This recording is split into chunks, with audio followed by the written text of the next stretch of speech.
नमस्कार दोस्तों, मेरा नाम है संदीप। आप देख रहे हैं वीपीएल। और आज के इस वीडियो में मैं आपको ये जो स्टूडियो बोर्ड है 200 प्लस 200 वाट का है, इसी के बारे में ही आपको बताऊंगा। इसकी वायरिंग करके और इसका ऑडियो भी सुन के देखेंगे हम किस तरीके का इसके अंदर से ऑडियो आउटपुट होता है। आप देख सकते हो कि ये 521943 में नहीं है, ये मॉसफेट में है IRF-P 240 और IRF-P 9240। इसका पेयर है, ये दो करके इसके पेयर हैं ये। तो इसी के बारे में ही हम देखेंगे।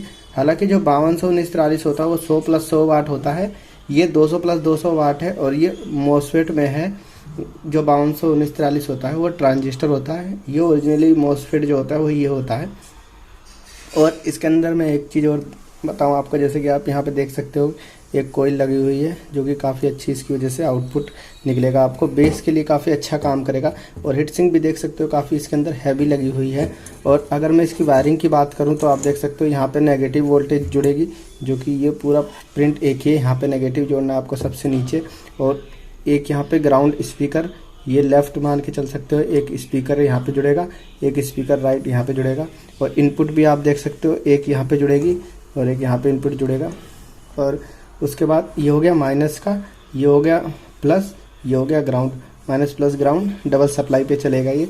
और इसको चलाने के लिए आप ट्रांसफार्मर से भी यूज़ कर सकते हो, बट मैं अभी फ़िलहाल के लिए ये 35035 वाली सप्लाई पे इसका इस्तेमाल करूँगा। जैसे कि आप देख सकते हो ये 35035 काफ़ी अच्छी सप्लाई है ये। और जो ये ऑडियो है हमारा, ये भी 35035 पे ही चलेगा। इसके अंदर जैसे कि आप देख सकते हो यहाँ पे एक सॉफ्ट स्विच होता है। अगर आप डायरेक्टली 12 वोल्ट और ग्राउंड को काटोगे और जब लोड पड़ेगा तो स्विच जलने का डर होता है, तो इस वजह से हम यहाँ पे सॉफ्ट स्विच देते हैं, जिसकी वजह से आप आसानी से कोई भी छोटे से छोटा स्विच लगा सकते हो, बहुत आसानी से ये ऑन हो जाएगा। और बाकी आप इसकी क्वालिटी देख सकते हो, ये भी काफ़ी अच्छी क्वालिटी में बना हुआ है ये। तो फिलहाल के लिए 35035 इस वाले पे ही मैं चेक करूंगा। इसके अंदर कुछ भी चेंजिंग नहीं किया गया है, और ना ही इस वाले बोर्ड के अंदर मैं कोई चीज़ चेंज करूंगा।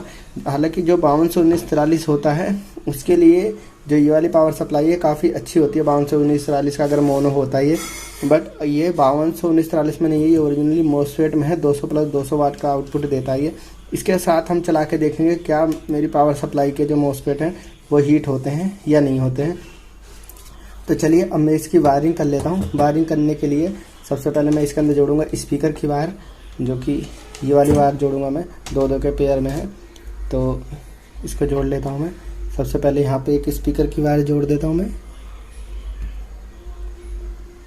उसके बाद एक ग्राउंड की जोड़ देता हूँ।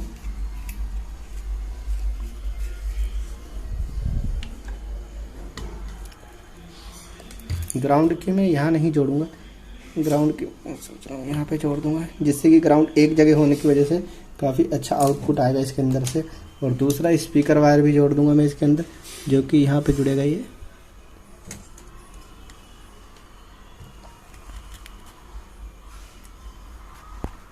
तो आप देख सकते हो ये स्पीकर की वायर हो गई। इसके बाद बात कर लेता हूँ मैं इसके सप्लाई की जो वायर जुड़ेगी। आप देख सकते हो यहाँ माइनस है, तो यहाँ पे मैं ब्लैक वायर जोड़ दूंगा, जो कि मैं इस साइड जोड़ूंगा, क्योंकि मेरी इधर साइड ही पावर सप्लाई रहेगी। और जो कि इसका प्लस की वोल्टेज है, ये थोड़ी ऊपर साइड है, आप देख सकते हो। तो मैं यहाँ पे इसके प्लस की वोल्टेज वाली वायर जोड़ देता हूँ।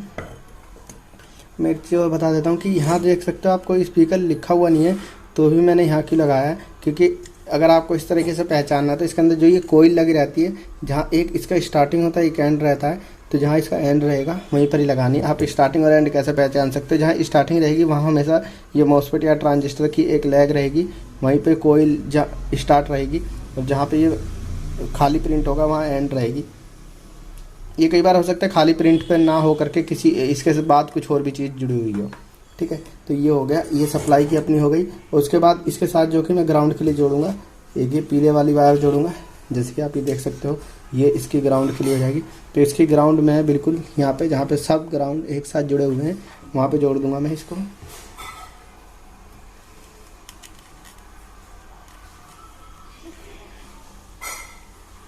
तो आप देख सकते हो कुछ इस तरीके से इसका ग्राउंड जुड़ चुका है, वो कहीं से कोई शॉर्टिंग भी नहीं है इसके अंदर, ठीक है। तो ये हो गई इसकी सप्लाई, ये हो गया इसका स्पीकर, और बस इसके इनपुट के लिए रह गया है। इनपुट के लिए मैं वही केबल यूज़ करूँ। तो चलिए गाइस, मैं अब इसको जोड़ लेता हूँ इसके लिए मेरे को ये चीज़ जोड़नी पड़ेगी।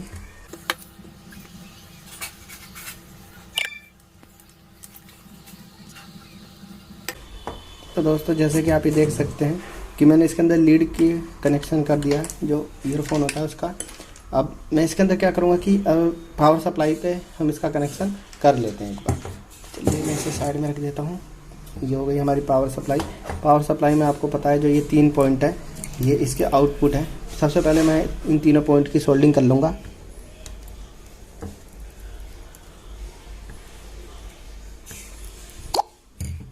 सोल्डिंग करने के बाद जो हमारा प्लस का है वो मैं प्लस वाले साइड पे जोड़ दूँगा,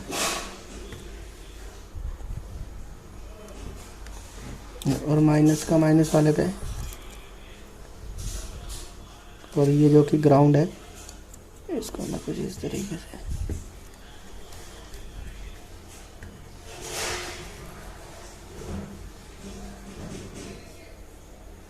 यहाँ पे जोड़ देता हूँ मैं। उसके बाद आ जाते हैं इस तरफ जोड़ने के लिए मैं ये सफ़ेद वाली वायर और रेड वाली वायर का इस्तेमाल करूँगा, क्योंकि अभी मेरे पास जो कि है ब्लैक वायर नहीं है, तो इसलिए मैं एक तो ये जो मेरे पास पीले वाली वायर है वो ग्राउंड वाली जगह पे लगा दूंगा। मैं यहाँ पे लगा देता हूँ फिलहाल के लिए। आप ग्राउंड वाली वायर यहाँ भी लगा सकते हो और यहाँ भी लगा सकते हो, एक ही बात है दोनों के लिए। तो मैं यहाँ पे लगा देता हूँ, ठीक है। अब उसके बाद क्या करूँगा मैं, एक जो ये रेड की वायर है, रेड वाली वायर मैं इस पर लगा देता हूँ।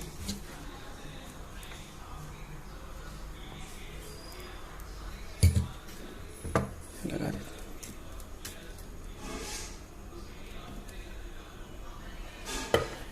तो जैसे कि आप ये देख सकते हो कि ये दोनों चीज़ें जो कि है इसकी पूरी वायरिंग हो चुकी है। जहाँ पे ये सॉफ्ट स्टार्ट होता है यहाँ पे मैं कोई सा भी स्विच लगा सकता हूँ, बट फिलहाल के लिए मेरे पास छोटा स्विच कोई है नहीं, तो मैं डायरेक्ट इसके अंदर कोई सी वायर, ये वाली वायर मैं इसके अंदर जोड़ देता हूँ।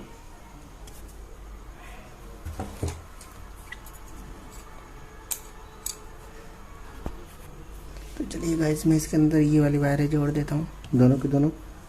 तो ये आप देख सकते हो ये दोनों जुड़ गई है। मैंने इस पर बस शॉर्ट कर दिया है जस्ट। इसके ऊपर कोई भी लोड नहीं आता, कुछ भी नहीं होता इसके ऊपर लोड, बस ये नॉर्मली एक कनेक्शन होता है सर्किट कंप्लीट करने के लिए। आप कितना भी छोटा इसके अंदर स्विच लगा सकते हो। तो ये 2 वायर है, इसको मैं पावर सप्लाई में लगा देता हूँ, और उसके बाद जो स्पीकर वाली तार में स्पीकर पे लगा के एक बार आपको चला के दिखाता हूँ। तो दोस्तों जैसे कि आप ये देख सकते हो मैंने कनेक्शन कर लिया, और इसके लिए वायर मेरे को थोड़ी सी छोटी पड़ गई, तो मेरे को ये सर्किट इसी तरीके से ये लटकाना पड़ रहा है। खैर कोई बात नहीं। अब चलिए हम एक बार इसको, मैंने अभी मोबाइल में नहीं लगा रखा है, एक बार हम इसकी क्लिक चेक कर लेते हैं कि किस तरीके से इसके अंदर क्लिक आ रही है। तो सबसे पहले मुझे ये स्विच चालू करना पड़ेगा। यहाँ पे पावर सप्लाई आप देख पाओगे ऑन हो जाएगी। तो ये देख सकते हो आप ऑन होगी, हल्की हल्की हमिंग भी आ रही होगी इसके अंदर, क्योंकि अभी कहीं लगा हुआ नहीं है ये। और जैसे मैं इसके ऊपर करूँगा तो ये देख सकते हो आप। तो चलिए एक बार मैं इसकी ऑडियो चला के दिखाता हूँ आपको। तो गाइस चलिए अब हम इसे चला के देखते हैं एक बार।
तो गाइस जैसे कि आप ये देख सकते हैं काफ़ी अच्छा साउंड आ रहा है। और अगर मैं हीटिंग की बात करूं तब पावर सप्लाई की जो हेड सिंक है वो ज़रा सी भी हीट नहीं हुई है।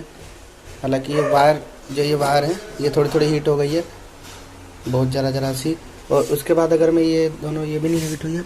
और अगर मैं इसकी हेड सिंक की बात करूँ तो ये काफ़ी हीट हो गई है। आई थिंक ये 80 के आसपास हीट हो गई होगी, 80 डिग्री के आसपास, ये देख सकते हो आप। तो ये हीट हो गई है। इसके लिए फ़ैन की ज़रूरत रहती है। जो एम्पलीफायर ये वाले बोर्ड जो होते हैं, ये 200+200 वाट का आउटपुट था ये। और आपने देखा ये स्पीकर किस तरीके से बज रहा था, काफ़ी अच्छा आउटपुट आ रहा था। और पावर सप्लाई भी इसके लिए ये ठीक थी, कोई दिक्कत नहीं थी इसके अंदर। और ज़रा सी भी फटने की या ऐसी कोई ख़राब आवाज़ नहीं आ रही थी, ऐसी भी कोई दिक्कत नहीं थी। तो चलिए फिलहाल के लिए इस वीडियो में इतना ही। वीडियो पसंद आई हो तो इस वीडियो को लाइक करें और हमारे चैनल को सब्सक्राइब करना ना भूलें। Thanks for watching, bye bye.